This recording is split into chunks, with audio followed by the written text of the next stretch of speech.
A sweeping racketeering conspiracy indictment. Mark, he told you he's had no contact with Young Thug or the YSL in recent months. Yeah, the indictment says or suggests that YSL is a criminal street gang that claims affiliation with the National Bloods gang, and that Walter Murphy, along with Young Thug and a third person, were YSL founders. The Fulton County DA's office says that's one reason Murphy needs to be held accountable, along with shootings and more. But now, hear from Walter Murphy. What are you about to do? Right after this interview, I'm about to go on the crowds and turn myself in. His lawyer, Jacoby Hudson, says just as Walter Murphy carries a YSL tattoo on his forehead from his past has landed him in a high-profile racketeering conspiracy indictment, putting his future in jeopardy. The indictment he surrendered on at the Fulton County Courthouse. I intend on proving everyone his innocence. You're facing a tough challenge now. How are you going to get through that? The same way I got through everything else, with God and my faith. Murphy is charged along with more than 24 others in a sprawling indictment alleging a criminal street gang called YSL. I would rather say he was more like a record label or a family.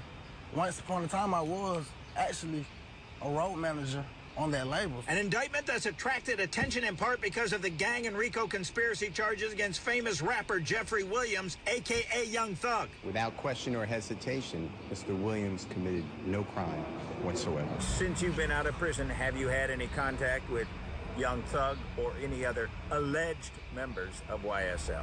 No. Murphy is charged in one RICO conspiracy count, but as part of that charge, it alleges acts by Murphy, including an aggravated assault with a deadly weapon on or about September 11, 2013, and attempted murder involving 4 different victims on or about April 12, 2015. Hudson says Murphy had been charged in those incidents years ago, and he pled guilty in what's known as an Alford plea, basically to reduce charges, and until his surrender, had been out on parole since early this year. I spent 7 years in prison. While I was in prison, I stayed out the way, and I just got my GED, completed all my classes, completed the transition center. I transitioned back into the world. I got me a job at the transition center. He paid his debt to society. Hudson says Murphy had been working until last week. The lawyer says in 2015, a prosecutor tried to get his client to cooperate against alleged YSL members, but he wasn't interested. I did my time like a man. Hudson says DA Fonnie Willis has mentored him since he was a young prosecutor. She's my big sister, and I love her a lot. And he's going to plead Murphy's cause to her, but he knows he's fighting an uptick in crime. I just want the younger kids to know no matter what you did, whatever you think you're a part of, you're bigger than that, and you can overcome it. Were you a founder of YSL? No comment.